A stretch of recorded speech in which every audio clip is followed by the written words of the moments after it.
Hello and welcome to Qtr Time podcast in partnership with Lovell Netball. I'm Lucy G. And I'm Lucy P. And we're here to bring you all the netball goodness you never knew you needed.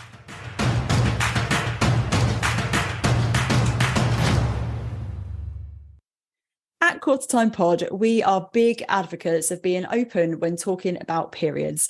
And so we're really pleased to say that our friends at Modibody have collaborated with Puma to launch a new range of active period underwear to keep you free from leaks, sweat and discharge when you work out, no matter the time of the month. This active period underwear collection comes in 3 styles and a range of sizes, absorbencies and 2 colourways. If you're passionate about the planet, then you'll be pleased to know they are made from 82% recycled material. As sponsors of the podcast, Modibody are delighted to offer our listeners an exclusive 15% discount on the collection at modibody.com if you use the code QTR Modibody. You can find all the T's and C's and the code in the podcast notes. Go check it out.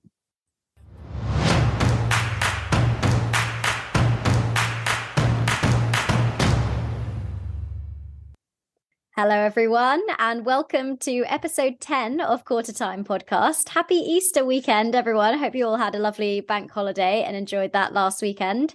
So, Luce, what's coming up on the show today? So another big week. We've got all the summaries of the Netball Super League round 11. We've got our classic game of the round and player of the round as well. And then our special guest for this week is our first player profile of 2023. We've waited so long to do our first one for this season, but it's a really special one. It's with none other than Chelsea Pitman. Oh, fantastic stuff. Chelsea's had an incredible career, and it's really nice to kind of dig back into the archives as well sometimes with these players that you know and love, and you can reflect on their journeys so far, and it's really interesting. So yeah, really looking forward to this chat. Yeah. So looking at our 3-word summaries then, of course, for Netball Super League round 11. The first game on Friday, Good Friday, was Dragons versus Thunder, with Thunder taking the win 59-43. And I said, keep your composure. There was a lot going on in this game. 2 warnings for Dragons for Ella Powell-Davies and Shaquanda Green-Noel, and really unfortunate head knock to Ella Powell-Davies. And kind of like Caroline said in commentary, it was just getting a little bit ratty at times. Thunder's centre pass defence was unbelievably good, and Dragons were really, really struggling with that. The route to Qtr as well was silky smooth, particularly in that first half. They were just finding her under the post so easily. Dragons did pick up a lot more ball in the second half, but they also really struggled to convert the turnovers when they did get them. However, a positive to note is that they managed to keep Thunder to their lowest total score since round 4 this season, and they reduced the final goal deficit. It was just 16 goals compared to 26 in round 1 this year. I mean, that's a great improvement in a relatively short space of time. So I think you've got to be pleased with that. Absolutely. Yeah. So first up on Saturday then was Bath versus Stars, with Stars taking a 10-goal win at 61-51. And I've said time to shine. A few technical issues hampered this game, unfortunately. But what we could see, it was a really good matchup. Although Bath reduced the deficit from 17 the last time these two sides met to just 10 goals this time, they just could not maintain that consistency in the second half, and Stars came away with a pretty convincing win. I just feel like Stars are much more secure with their combinations, and they have the ability now to really turn the screw when given the opportunity. So it was really great from them. And aside from the loss to Sirens in round 2, Stars have only lost to the top 4 sides this season. So very much on track to win half their games, like Joe Tripp said was their goal at the start of the year. So really impressed with them. Yeah, I think we called it that they were plateauing last week, and now they're like, nah. Yeah, they obviously heard us and went, screw you guys. Next up on Saturday, it was Pulse versus Rhinos, and it was 66-34 in favour of Pulse. And I said that was brutal. Yeah. This was an absolute masterclass from Pulse, who nearly doubled Rhino's score. Rhinos only scored 13 in the entire second half, only 5 in quarter 3, which is the joint lowest quarter score of the season. Nia Jones put on her Insta story that there were few positives to take from that performance at the weekend. And I have to say, I think that is a pretty fair assessment. It was not a great showing from a Rhinos perspective. But Pulse will be going into a spring of away games on the bounce, full of confidence. They managed to empty their bench and keep on that scoreboard pressure. Quarter score breakdown, 20, 14, 14, 18. Really good from them. Yeah, that's really good, because I have found previously this season that when they sort of do that second half change and they bring the bench on in completely different combinations, that the quarter scores do tend to drop a little bit, but actually to maintain that is really impressive. So yeah, for sure. Yeah. And so final game then on Monday was Sirens versus Storm. Oh my goodness, what a game this was. Storm took a very narrow win at 65-61. I've gone for wasn't expecting that. I wish, oh my God, how I wish we could have seen this. Based on ladder position, you would probably have expected Storm to take a fairly comfortable win in this game, but the scoreline suggests it was anything but, with Sirens actually leading until the third quarter. There was nothing like hugely different stats-wise for this game, which I think is reflective of the close scoreline, but Storm were just edging it on the turnovers 10-6. Both goal attacks were in absolute overdrive for this game. Neve McCall shot 20 out of 20, 100%. Sophie Drakeford-Lewis, 24 for 24. Absolutely crazy stats. And for Sirens, 61 goals is actually their second highest total of the season so far. So a really great performance from them. Wow, that is amazing. Congrats, Sirens. It's a shame they couldn't get over the line. It was that third quarter, I think. But yeah really, really impressive performance anyway. Yeah, for sure. So moving on to our game of the round, we've gone for Bath v Stars this week, even though we had the technical gremlins at the beginning, so missed a few minutes, which was really unfortunate and quite annoying, actually, if I'm honest. But Stars had a really impressive outing, and they had a key player in each third of the court who dominated statistically. Everyone just knows their role in this lineup, and you could see clearly in this game that despite going down in the first quarter, but I think it's by 6 from memory, there was just no sense of panic. They just kept their cool. It was some monster stats from Siggy Berger. She shot 52 from 54 and got an offensive rebound. We've said this before, but she is just flourishing this season at Stars and is currently the top goal scorer in the league, which you just love to see after a couple of seasons. You know, really tricky for her, not making the South Africa squad as well. Like, it's just great to see her shining. It was also an outrageous game from Jess Shaw, who got player of the match. She had 46 feeds, and I don't actually think she played the full game. I think she came off for the last few minutes at the end. So 46 feeds. Absolutely insane. And Jo Tripp as well, she put in a mega shift. She had a whopping 7 intercepts, 3 deflections and a rebound.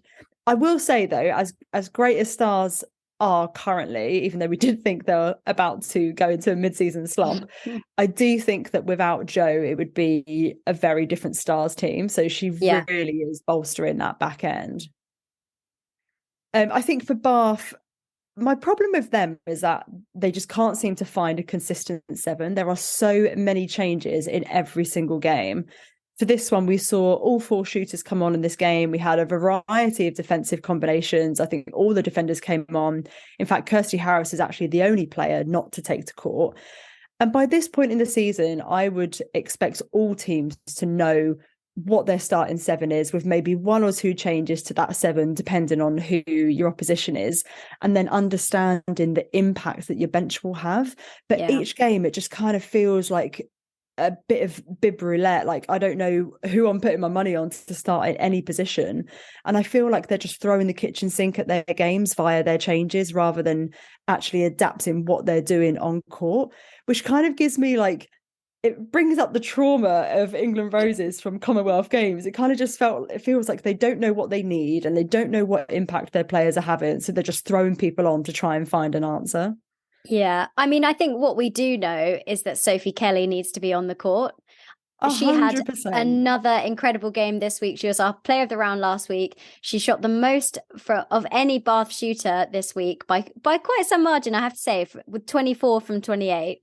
That is an enormous workload. I think you need to be building your team around her and building that attacking unit around what she brings to the game. Also, Jada Pekova needs to be on the court. She had a really tough game on her hands up against Siggy, and she managed to pick up 5 intercepts and 4 deflections with only 11 penalties. Yeah. But then she's getting changed around, moved to different positions. It's too difficult, I think, for those young players. They need to feel settled in what they're doing. Yeah, and I think to a certain extent, like, I'm not against making changes at all. In fact, I'm probably a little bit freewheeling in my own games and stuff. I'm like, yeah, let's make changes here, there, and everywhere. But actually, at this level, like, you also need to allow them time to settle into the game and to work out what's happening, identify it, and adapt. Yeah, so, exactly. Especially as they're such smart players as well. For sure. Which brings us on to our player of the round. Another very smart player, I have to say, Hannah Layton for Celtic Dragons. I think possibly not your obvious choice, but she really, really stood out this week. She had 21 feeds and was doing so much work on the transition, bringing that ball through court, balancing the space so well, and defensively 2 intercepts and 5 deflections. And I mean, I don't know if this can be right. Not a single penalty. Excuse me? That's what I'm saying. Oh, not a single penalty, and all of those defensive wins. And she was up against England Rose Amy Carter. She stood up to the notorious pressure from Thunder, I think, throughout this game. And she's another person who's really flourishing at the moment. Very excited to see what she puts out for Scotland at the World Cup. Got a little tiny pang of, oh, could she have been wearing an England dress? And I just shoved that in a corner. Not emotionally ready to think about that. But it's also worth remembering that she's only recently transitioned to being a centre. I think they mentioned that on commentary, but she just looks like she's been playing there for years. It's amazing. Yeah. I mean, I'm pretty sure it was in Wasps, last year, I think, or maybe the year before, we saw her in a goal defence bid. Yeah. She had a goal defence bib on. She's a versatile queen. Love it. And she is a complete linchpin for Dragons. And I think they're going to want to hold on to her, is all I'm saying. Yeah. Yeah, 100%. Coming up after the break, we hear from the incredible Chelsea Pitman. Don't go anywhere.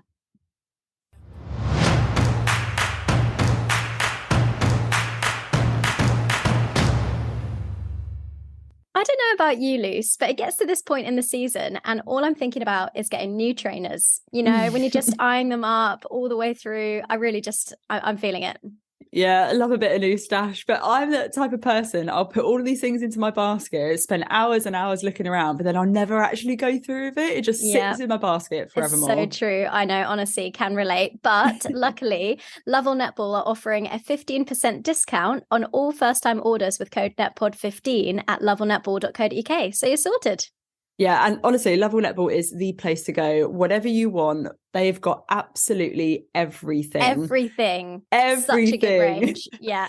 So whether you're looking for trainers, you're looking for bibs, you're looking for supports, whatever you need. Sports bras, all of that stuff. Sports bras, exactly.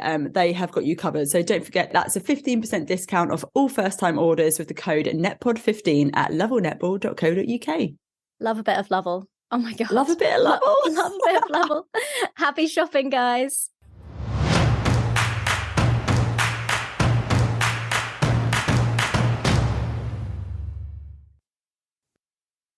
It is incredible to welcome England Rose's icon and current London Pulse wing attack, Chelsea Pitman, onto the podcast. Welcome, Chelsea. How are you doing?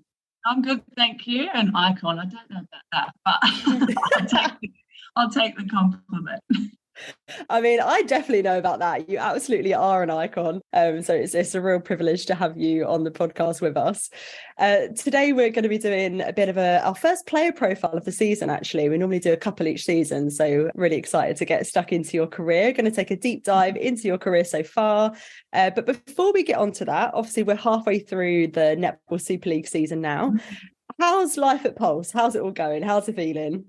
Yeah, I was speaking to a couple of the girls actually this morning, and we were just saying that how are we halfway through already? Because it just feels like yesterday that we all got together for our first session a week before the season actually started. But you know what? I think from the netball perspective, we're improving each week. We're getting a little bit more consistent, and it looks like we're enjoying our netball out there. So from an athlete perspective, it's going great. But from a life perspective, I want it to slow down because it is going way too quick for my liking.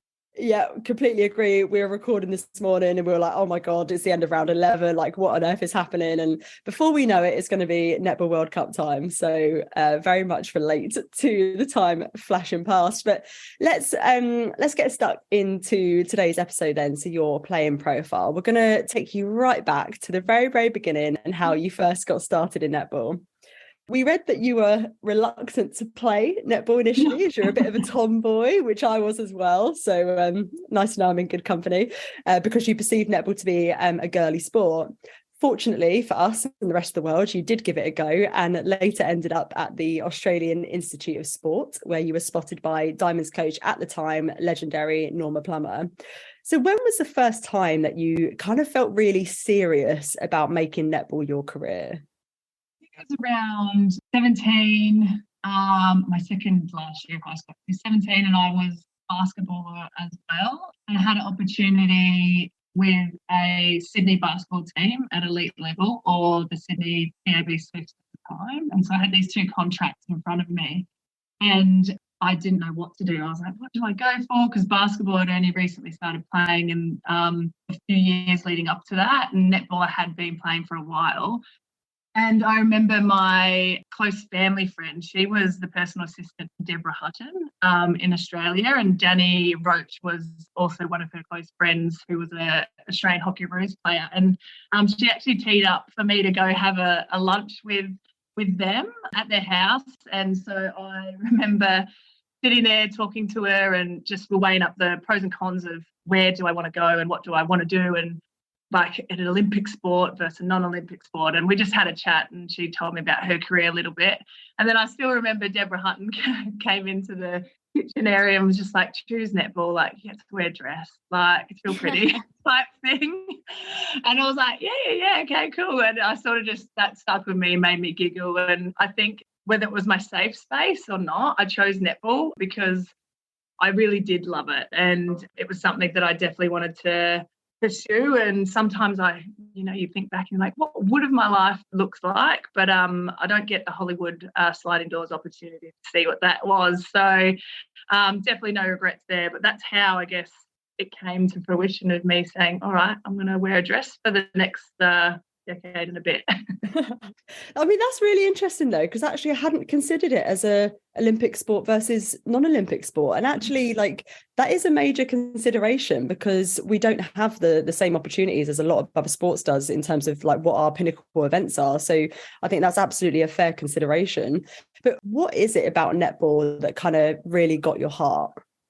I think growing up and playing in Australia, it's the number one participated sport. I don't think it holds that anymore. I think football, so soccer, has taken over for members. But when I was growing up, it was the number one participated sport, man and female, just because of the member size. And also it was the number one dominated female sport. And I was so competitive and I excelled at a lot of different sports. And I just looked at it as like, well, I want to be the best of the best of the best. And that was netball because I think you look at like schools and you see first rugby or the first football team and you just sort of like those boys get idolized, and that's what netball was a little bit like. You wanted to be the top jock and that's just coming from a real competitive side of me. And also I really the girls, the females that it attracted were just like-minded people. We all came from different backgrounds, but I just got along with every single one of them. And I think that just made me fall in love with the game a little bit more because I joined a new team and instantly I had this rapport with these complete strangers that made me want to get up in the morning and work a little bit harder. And some of those turned into really great friendships. So I think team sport is great for that. And netball, especially for whatever reason, attracts really, really great people.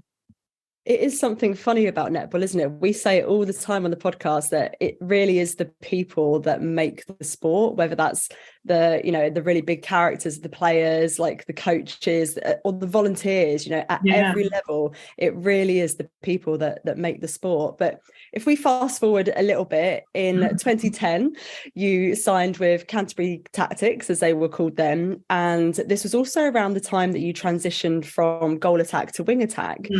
Unfortunately, you suffered an ACL injury in round 6 of the competition and obviously then sidelined for the rest of the season. How did you overcome the disappointment of such a major injury at such a young age as well? You're only a youngster at that time. Yeah, that feels like a lifetime ago. I think I remember I couldn't have surgery straight away because I did so much damage to my knee and I fractured my femur at the same time. So I didn't have surgery for like 2 months. That, I guess, was quite disheartening because you hear people do the ACL and they're in surgery within a week. But I think the small taste that I had at playing a new position / playing at that level made me realise, I want this. And I'm extremely goal orientated and I hadn't achieved the things I wanted to achieve. So it was just literally putting a lot of trust in my medical team and myself to go, okay, what do I need to tick off for recovery processes? What do I need to move on to next? And also because I built connections with the Swifts prior to going to the AIS and then the tactics, Liz Ellis was someone who I really leaned on for advice because she had done a knee, I think it was twice from memory. And I remember her first bit of advice was ditch the crutches as quick as you can and learn to live with the pain type thing. And so I remember being like, okay, Liz told me to get rid of the crutches. Mum, I got to get rid of the crutches. And so that was just good to have, I guess, a mentor that had been through it to also sort of just lean on a little bit when things got a bit tough to push you through, because it does get it gets monotonous, it gets really boring. You feel like you're not making progress. And so, I think it's just setting my goals, being determined and knowing that if I took shortcuts mentally when I get back to being on court, that there will always be something in the back of my mind going, oh, Chelsea, you cheated on some things. Like, are you sure you're ready to go? And so I wanted to make sure that I literally crossed every T, dotted every I, so I didn't ever have that issue that some people have when they come back in the back of their head, oh, what if I do it again? Because I knew if I work my butt off and do exactly what I'm told, plus a little bit more, then like if something is to happen to my knee again, that's absolutely bad luck and I can't control that. And so I think, again, it's just the competitive nature of me wanting to be my best and playing because I love playing so much. So, yes, I was young, but again, I had some like really strong, mature heads around me that I could lean on for advice. Yeah, and again, like you say, it's the people, isn't it? And having someone like Liz Ellis to be able to lean on is incredible. But I think injuries is such an interesting thing because you then just become completely controlless. Is that a word? Controlless? I don't know if that you have no control. It works. So being able to say, like you just said, to in your rehab, to be able to control every single element, so then that you've done everything that you can to get yourself back to your best, I think it's a really early indicator of how much resilience you have, because obviously you went through that, you then rehabbed, and you then went on in 2011 to help the Queensland Firebirds have an undefeated season and a premiership, capped it off with selection for Aussie Diamonds and a gold medal at World Champs in Singapore. I think it's safe to say 2011 was a pretty boss year, right? No, I look back at that year like with so many fond memories, and like the journey of it was actually great. Like the group of girls that we had in that team for the Firebirds, like are still people that I call my closest friends. And I think, what we achieved was something special, but gosh, we had some fun nights out and we knew how to like work hard and party hard at times. So it was just a great environment. I don't know if it would be possible now with it being that step ahead of being more full-time. But 2011 was a great year. I mean, that's great though. Work hard, play hard, love it. Yeah. And you were just 23 at the time. And if you look at the Diamond squad that you were part of at the time as well, you had the likes of Kath Cox, Julie Coletto, Kim Green, Sean. It's just like a netball greats list essentially of for Australia. And you came on at half time, I think, in the final when Diamonds were down by 6 in the World Champs, and you then went on to take the win in extra time. So can you describe what it was like to achieve that level of success when you were just 23 years old? Because it's quite easy to be like overawed by the occasion when you're that young. Yeah, I think I still I look back at that time and I think a lot of it, I was a deer in headlights, like not really understanding the enormity of it because I was so young and I was the baby of the team. And back then they had a kangaroo called Thumper, and so the baby of the team had to look after Thumper and add something to it. So everyone in the babies in the team years prior had added like a pin or a netball dress, and so I added a mop. So most of the time, like if you were found to not have Thumper on you for training, you got a fine, like a fun fine, not like monetary value.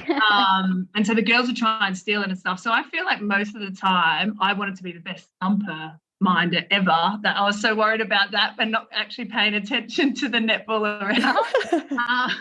Because I still remember being like, my Thumper in the change room, and I should probably be prepping for the game. But I still remember when Plum like, Chelsea going to wing attack, and I was like giving up, and I was like, okay. And I just remember just for myself, just get the first pass off to a teammate and you'll be fine. And so I just remember just saying, I think it was Nat Medhurst at goal attack, just give me a short, easy option for the first pass. And then once it was done.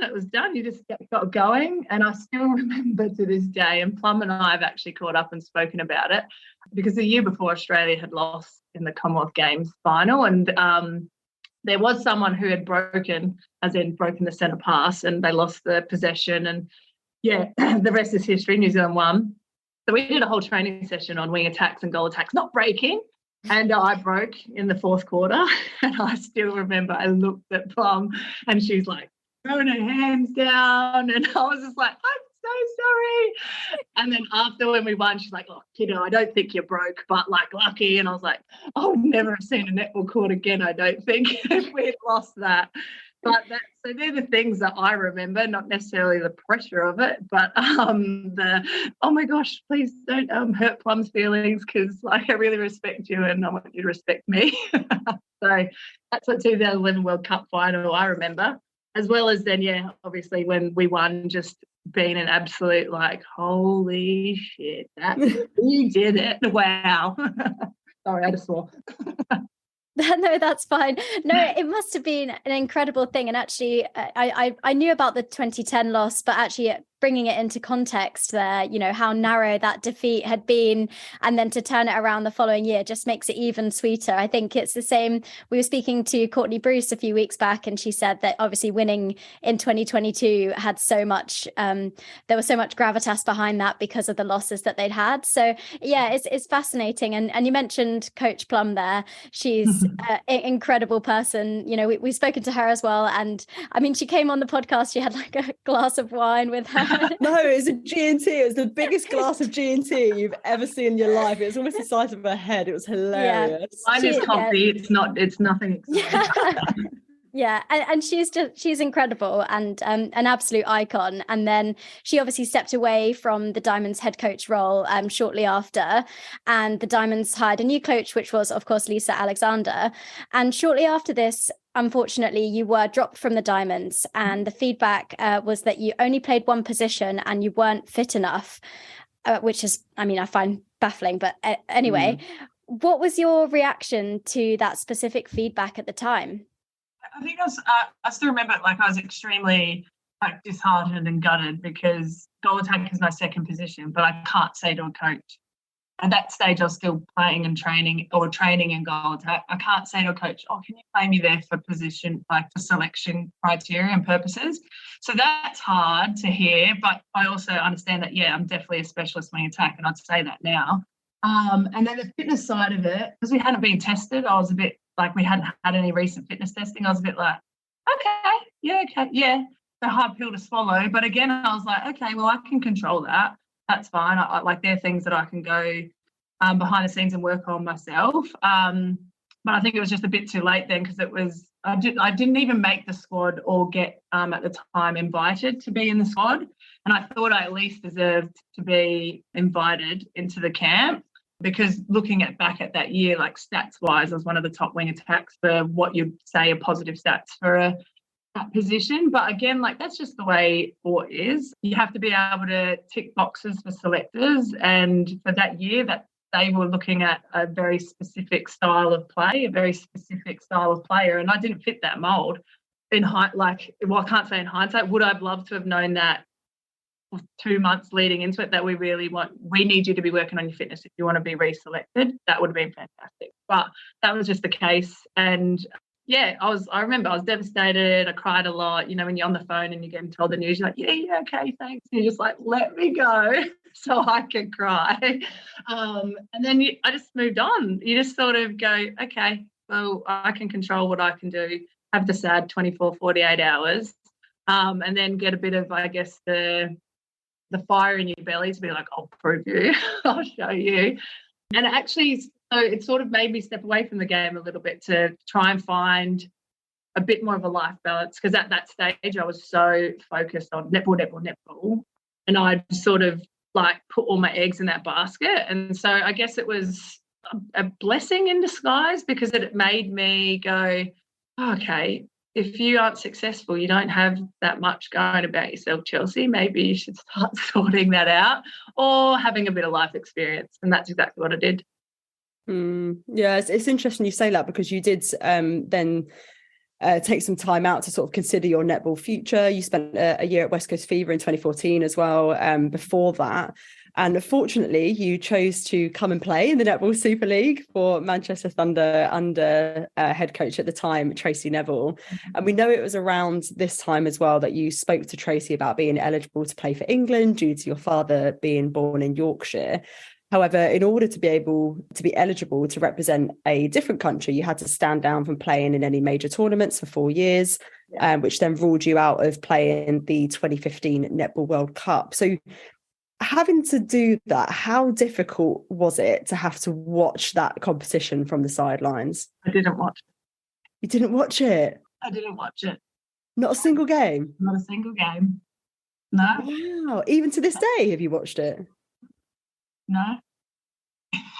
Wow. Spoiler alert, Chelsea, Australia won. Yeah. I know it won. And like, I still remember like coming to Manchester Thunder definitely saved my career. It definitely breathed just a new type of life. And because coming over to England, it wasn't as crazy, intense, professional. And I don't mean that in a negative way. It was just where the league was at the time. And it just made me remember, like, God, I just love this game. I just really love playing the game, the skills of it, the feeding, the athleticism, the finesse of having to learn, like, other people and the way they play and mould and adapt to them.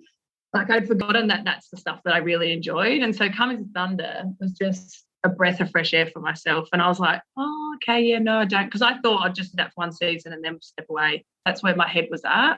And just being under Tracy was just really enjoyed it. And it was so different catching a coach to a game instead of flying to a game the night before and staying in a hotel.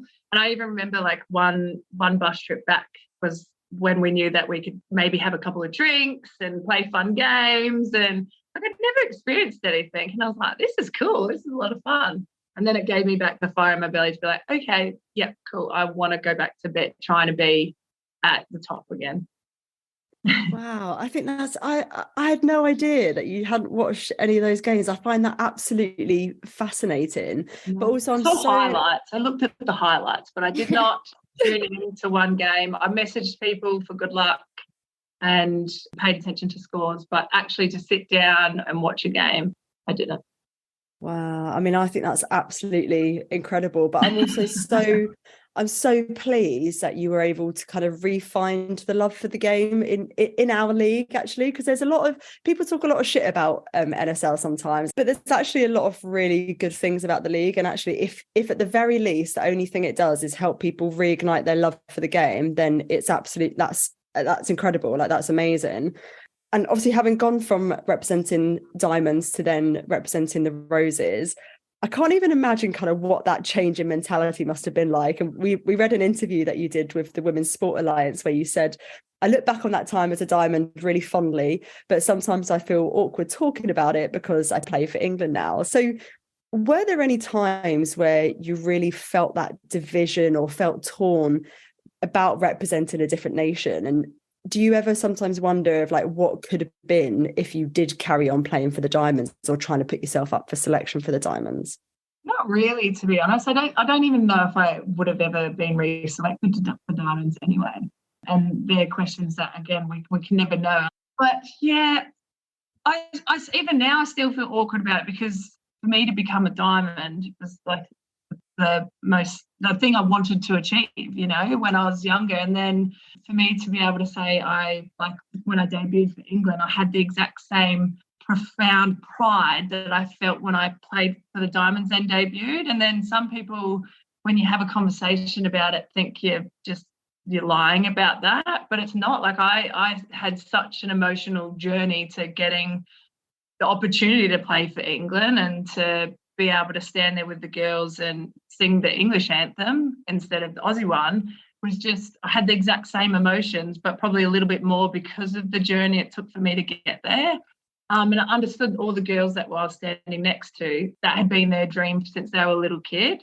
And mine necessarily might not have been for me to pull on the red dress, but it definitely became, like, I still felt the enormity of it. And I never wanted to saturate the fact that, this doesn't mean as much to me. And so I'm very much a stickler for it's same, but different, with the pride I feel and the sense of achievement, because the women I've got to meet, the women I've got to play with, like, I've idolised, and the things we've got to achieve, I just, like, it's ridiculous when I really think about it.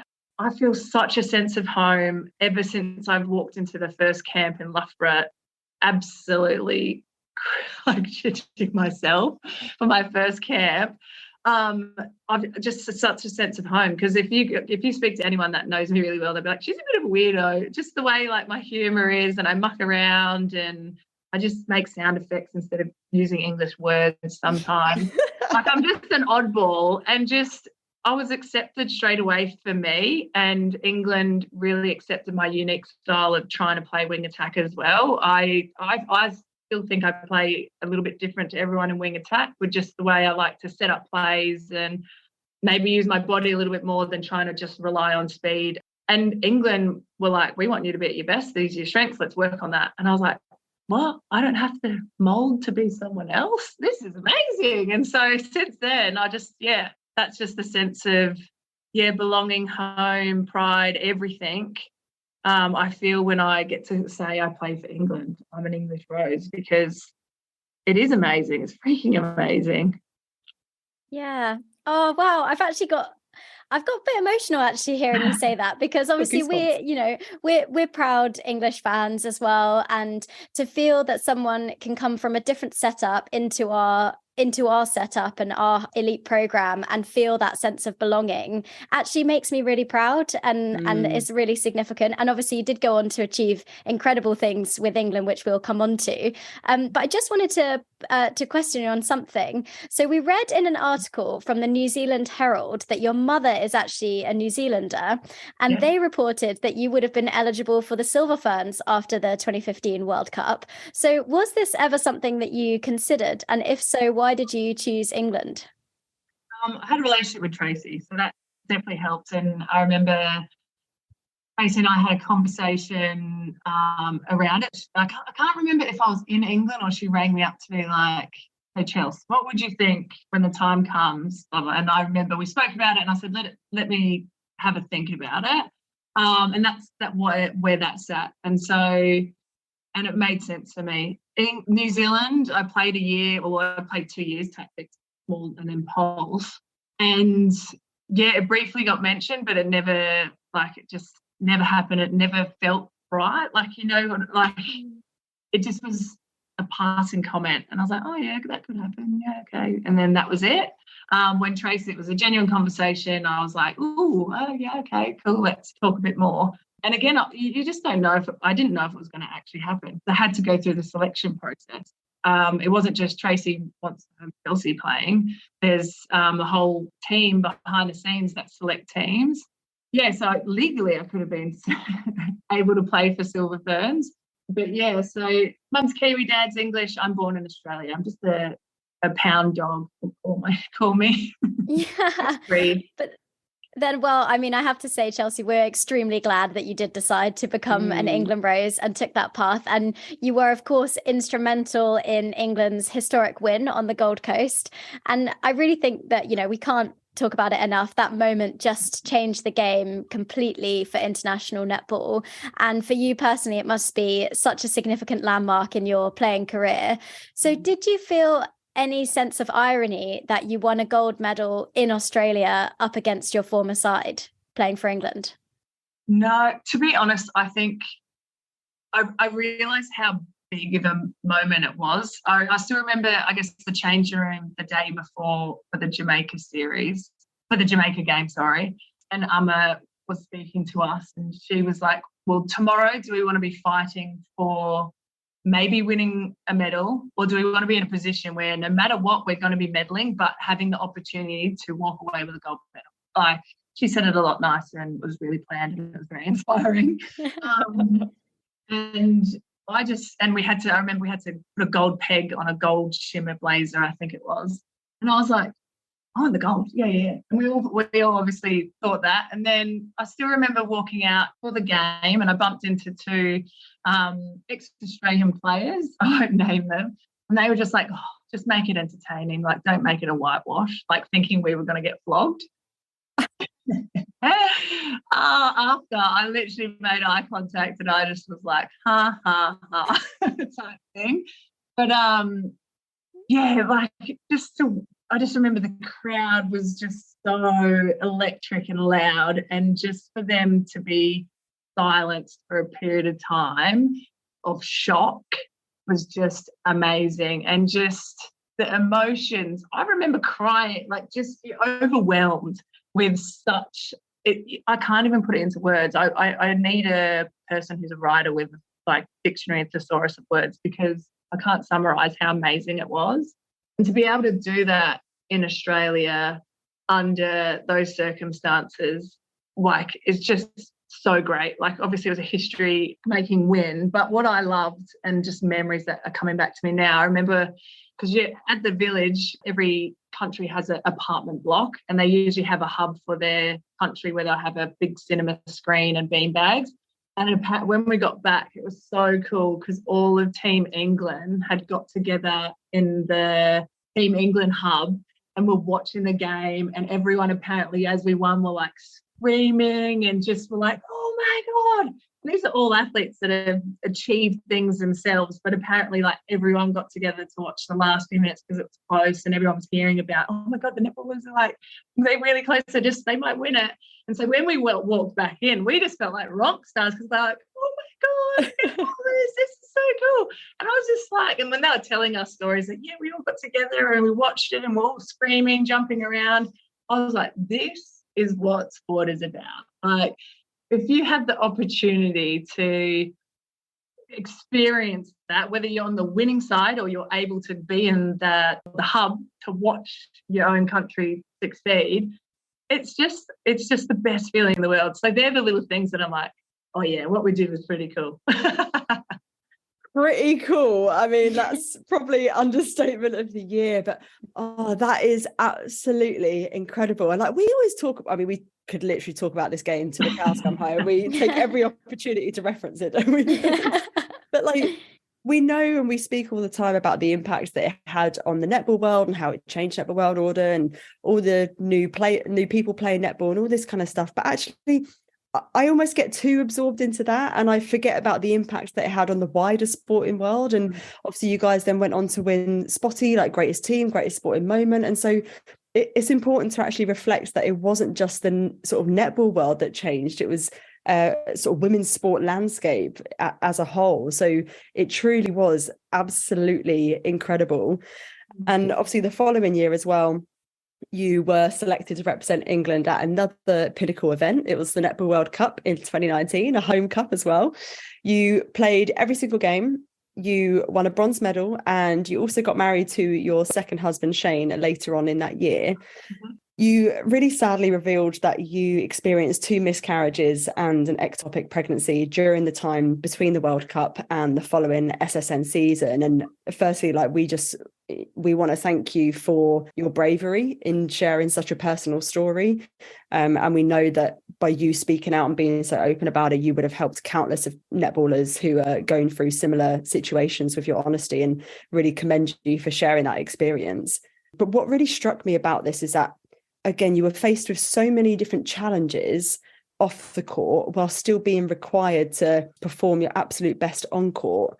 So with all of this stuff kind of going on in the background, how did you kind of compartmentalize what was happening in your personal life to be able to continue to focus on netball and be your best self out on court? To be honest, I have no idea. I look back and I'm like, and I work with my psychologist now to go through things around this, because I did put them in such tight boxes and just kept that lid really closed so I could focus on the netball. But then I had a very long delayed response of, okay, now I probably need to deal with those boxes that are hidden away, because at random times I'd see someone that would announce they're pregnant and I was like, yay, and then I'll just cry or things like that. And I was like, oh, okay, yeah, maybe I should go talk to someone about that.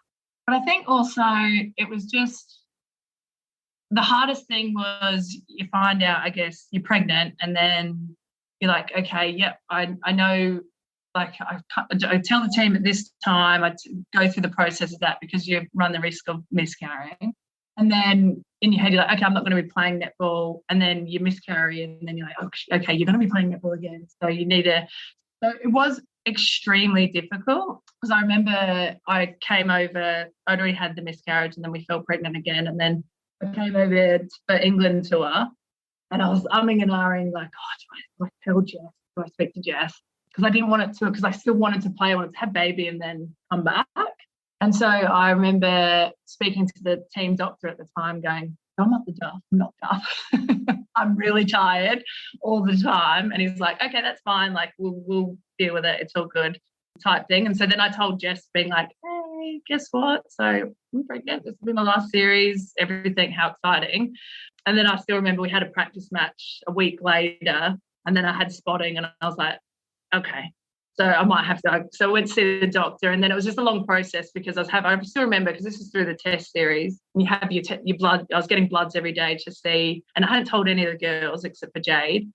I was having bloods to just check, and the HCG levels are going up, but my body was spotting. So they were like, no, you're still good, but so it was just confusing. And then literally like the day before the game started, that's when they started to plateau. So I was like, okay, so I am miscarrying. That's great. Well, it wasn't great. That's just how I deal with it. And then, so it was just fine. So I just was like, okay, this is what's happening. I just need to get through this series, try and play really well, and then I'll deal with it when I get home. And I think the hardest part was obviously having a conversation with my husband, like, hey, because I remember leaving him at the airport going, what if I miscarry again? He's like, it's fine. Like, you're going to be all right. Like, babe, yeah, because I would have been close to telling people when I got home. I would have been at 11 weeks and been like, happy days. But yeah, so that didn't happen. But the worst part about that month was, I still remember, it was at Copper Box, and I don't know if it's too information for a podcast, but when you're miscarrying, they say you wear a pad and stuff, like, because you want it to get out. You don't want to wear a tampon. And I remember played the game, and then UCAD turned up, and I got drug tested. You have to pee in a cup, and I'm miscarrying, and I just literally looked at the doctor, and I was like, my week can't get any worse. And it was just the worst experience, because like it's messy and you've got to pee in a cup. And I remember it's a female that's there watching you go to the toilet, but then it was a guy that like watches you do the transfer. And I was just like, okay, I just need to, this day just needs to be over. And I think out of the whole month, that was the worst time, because I was like, it can't get any worse than this. I just look back at that and I'm just like, okay, that was hard doing that, because I didn't really want to say to the tester, oh, excuse that stuff that's in there, that's me having a miscarriage, because that would have made her feel really bad, wouldn't it? So I'm laughing about it. You can laugh about it now. But that was probably, and then my body wasn't that good at that. So I had to have surgery to clear that out. And then fell pregnant again, and that was ectopic. So I had a few surgeries. But you know what? It opened up. I opened up to people. I was honest about it after, not during the time. Maybe in the future, if that was to be the case, I'd maybe be a bit more transparent during, because that's probably when I needed support. But when I opened up to people, the support I got and received was just amazing. And it was heartbreaking too to realise how common it was. And I think you just live in a naive world, because you're told to use protection, you'll fall pregnant really easy or whatever. And then you realise, oh, it's actually quite hard.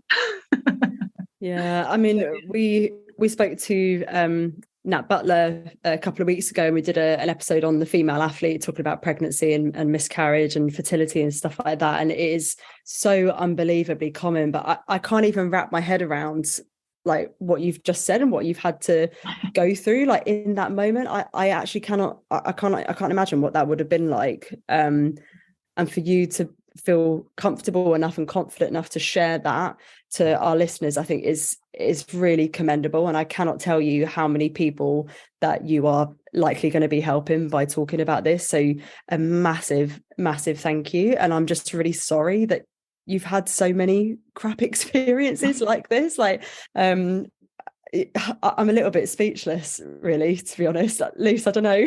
Yeah, no, and I think it's just like, as women, we are really taught to just kind of put it on this veneer of like, everything's fine and we don't need to worry about it. And actually, like, we have to be more real about it, like you have just been, about what goes on in the female body and the outcome and the impact that it has, because you can't really separate yourself as a female from yourself as a person.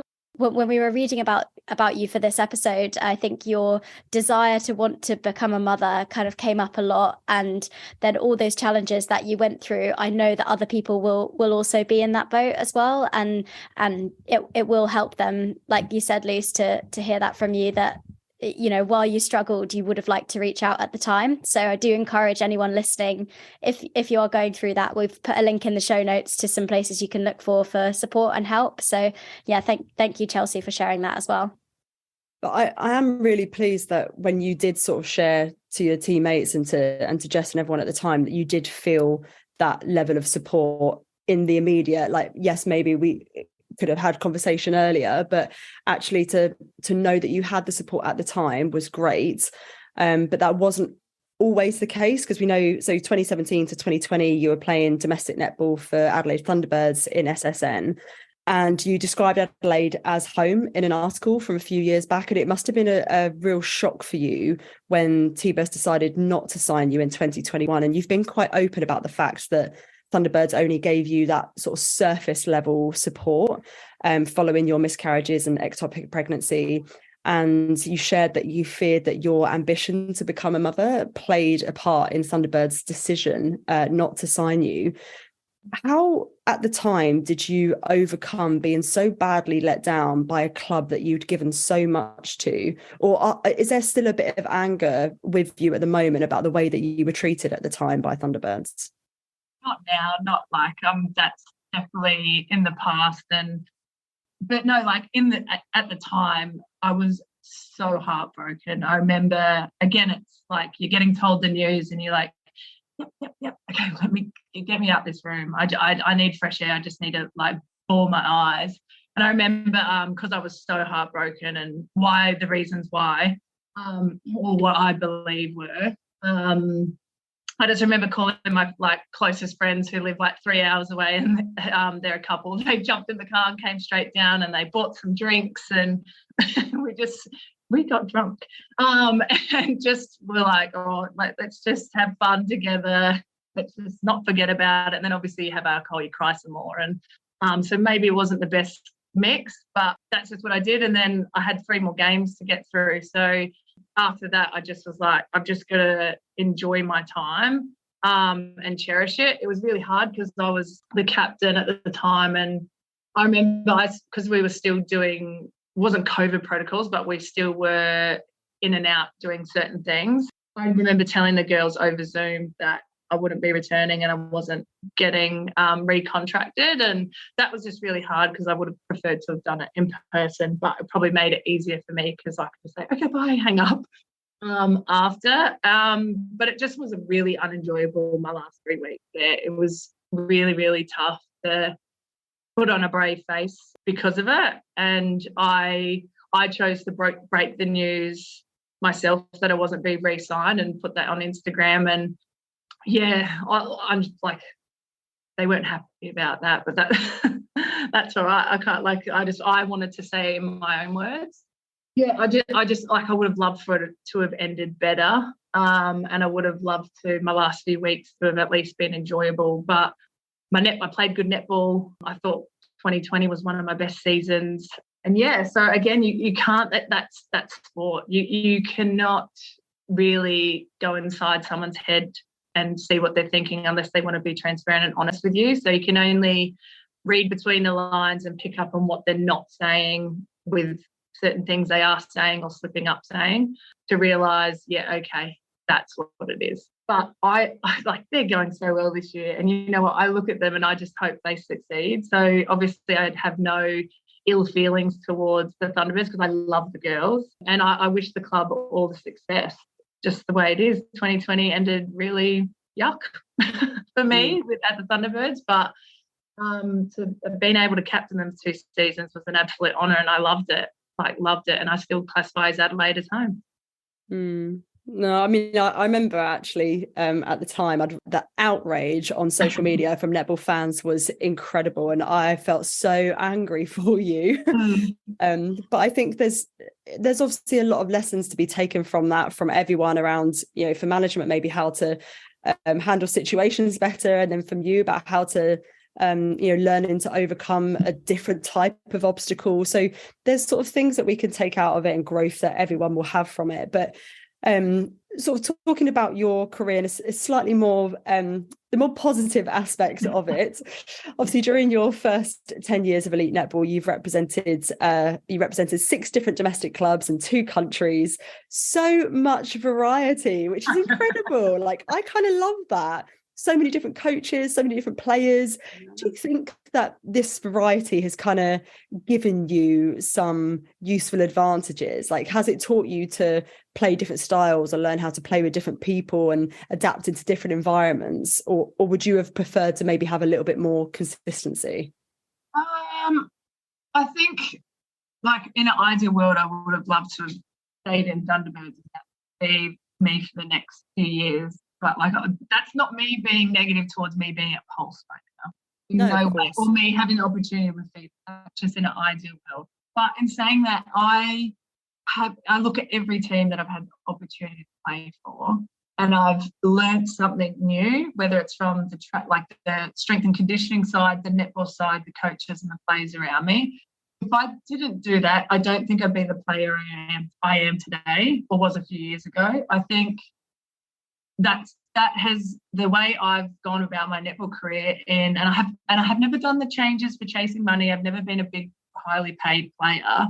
I've done them for me because of looking at who is on the roster, like playing roster, who I'll get the opportunity to pair with, who I'll be being coached by, and it's just been the right decision for me at the time. So that's why I've changed a lot, and also where opportunity lies. And I think I'm great at moving. I'm great at packing up places. I'm really adaptable, and it has allowed me to live in really cool places. And I have learnt 3 different styles of netball, as in I've learnt the New Zealand style, I've learnt the Australian style, I've learnt the English style. So I think that's why I think also I play a very hybrid version of wing attack, because of I can see a defensive structure being set up, and in my mind I'm like, I can read it a lot quicker, I think, on okay, they're doing this and they want to win balls, so this is how I've got to change my game to play, instead of still trying to play the structure I know. And I think that all comes down to the environments I've been privileged to train in, and with the people around me. So I actually wouldn't change it, the opportunities I've had at all those clubs. Yeah, it would just be the Thunderbirds thing would be for me, because I was so set and happy there, like, all my whole life, not just for the netball. And that's where I found my real life balance. But again, I've achieved so many amazing things since my Thunderbirds days. And that's not just through netball. I went into full-time work for a period of time, and then was like, I still miss netball, I'm going to go back.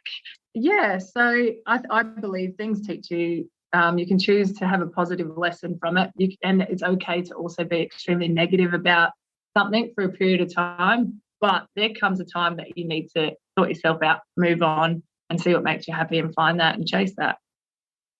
I love that attitude, because so I've done a few different careers and jobs in my sort of early life, and I always find that I can take at least some things from every different thing that I've done, every different role, whether that's, I made this really good friend when I worked at this place, or I learnt this new skill when I was here. And you just kind of become a sort of product of all of those experiences as you go. And you mentioned there, obviously, the West Coast fever, and that was an opportunity that you took when a door kind of unexpectedly opened in 2022 for you to become a training partner. And in an article for the BBC, you said, "It wasn't ideal, but I didn't think I'm too good or too big for that. I thought, yes, let's do it, and look where it got me." And you ended up playing 184 minutes in the 2022 SSN season, including a game as a temporary replacement for the Giants netball, which was so cool. And as they had a few players out due to COVID protocols. Unfortunately, though, as you were not playing week in, week out, you weren't eligible for selection for the 2022 Commonwealth Games. And we were devastated about that, obviously, at the time. And I mean, you can think looking back, but no, we won't go there.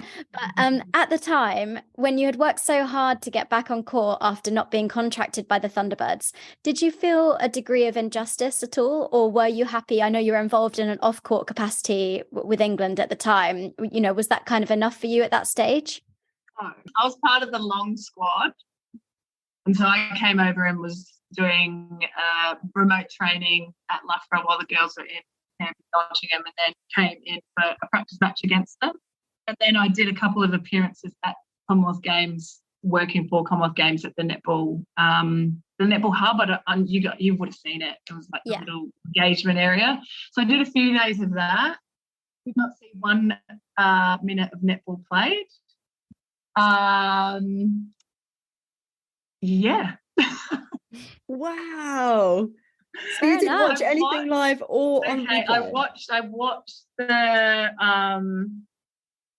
semi-final for a bit, and I just couldn't do it. I was playing every single pass. Yeah. And I was getting anxious, like I was getting sweaty hands, I was getting so clammy that I just was like, I can't do it. And to be honest, I was so jealous, absolutely so jealous of like them being there. And it wasn't, and that just, I'm not saying this in a negative sense that like I wanted to be there, because like I think the right team was selected, and for what I wasn't like eligible because of my minutes. But I still was like, oh my God, I'm like, because I was heartbroken at like when I first found out.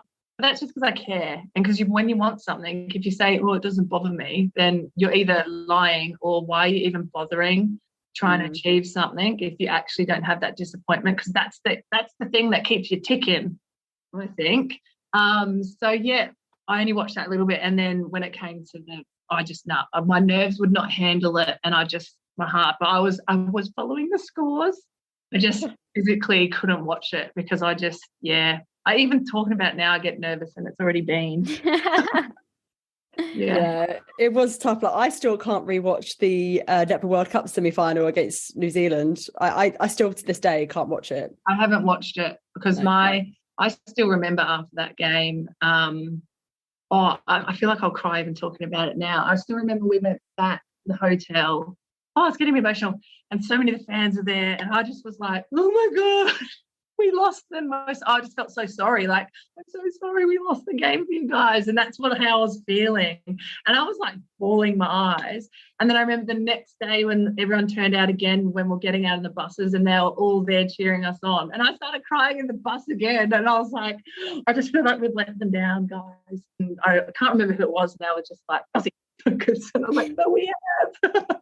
No, not at all. I'm just a very passionate person, and sometimes that comes out in anger on the court. Some of my teammates will know when I scream in a lovely way. But I mean, that's what it's all about, isn't it? Like it's just passion. It's because you care, and it's because it means something. But like none of you let us down at all. Like it's elite sport. It's the brutality of elite sport. Sometimes it goes your way, sometimes it doesn't.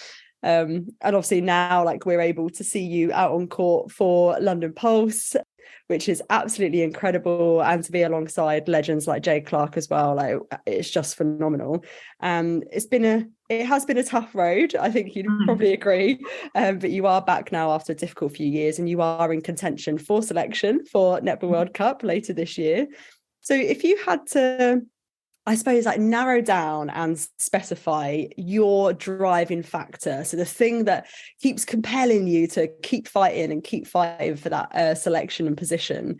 What would that one driving factor be? Can you narrow it down to one thing? Winning World Cup. Fair enough. No. Yeah. Is that because that's something you haven't ticked off your list yet? Is it? Yeah, well, I'd like it to be ticked off twice. Thank you. Yeah, I think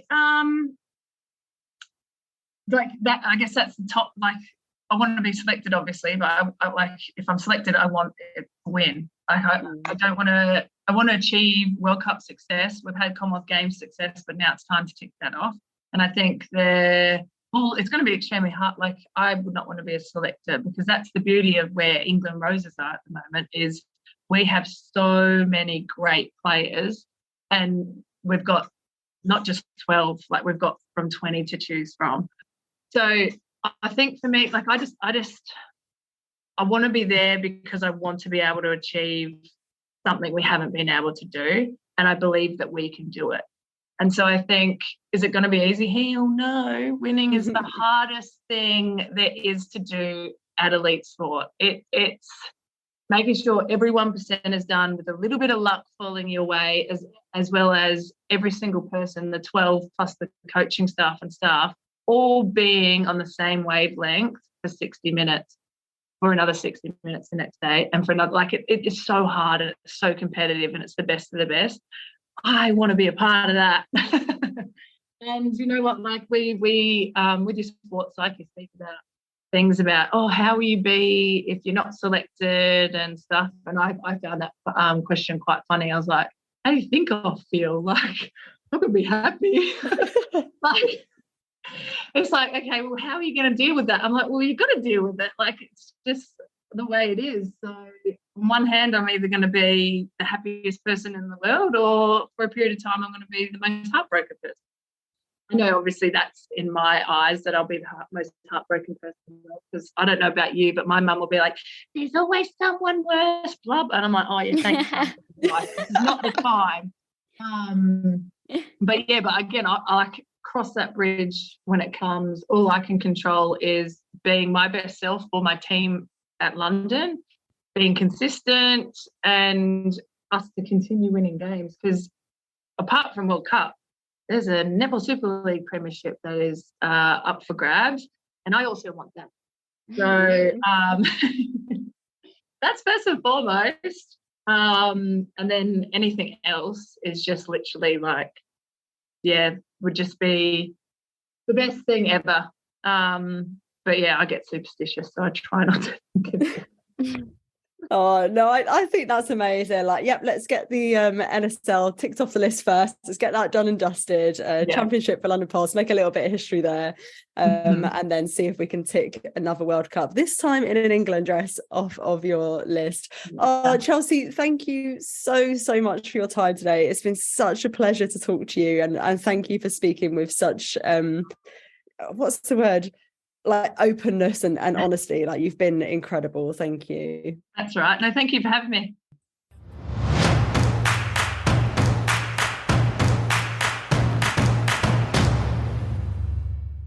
Oh, what an incredible conversation with Chelsea. I mean, her openness is so inspiring and amazing, and what a journey she's been on as well. It's incredible. I mean, I knew obviously she was like an absolute icon of the game, but I didn't know like how varied her career was and how many different clubs and stuff she's played for. But, you know, we got a message from Jenny from Netball Scoop after our Nat Butler episode to say, like, how lucky are we that our netballers are so open and so honest and so generous with what they share with us. And this was just another example of that. Like, my jaw fully hit the floor with some of the stuff that she told us in this episode, especially around the drugs test that she had to do after. Like, oh my God. And it's incredible to think like how much that's going to help people and what they're going to take away from that. So boy, our netballers are amazing. Yeah, we're so lucky, aren't we? We are incredibly lucky to get to have these conversations each week. Thank you so much for listening to this episode of Qtr Time podcast. We cannot wait to bring you more netball chat and a very special episode next week with multiple guests. Ooh. A bit of a teaser there. Exactly. Make sure you subscribe to the podcast and follow us on social media at Qtr Time Pod for the latest netball updates.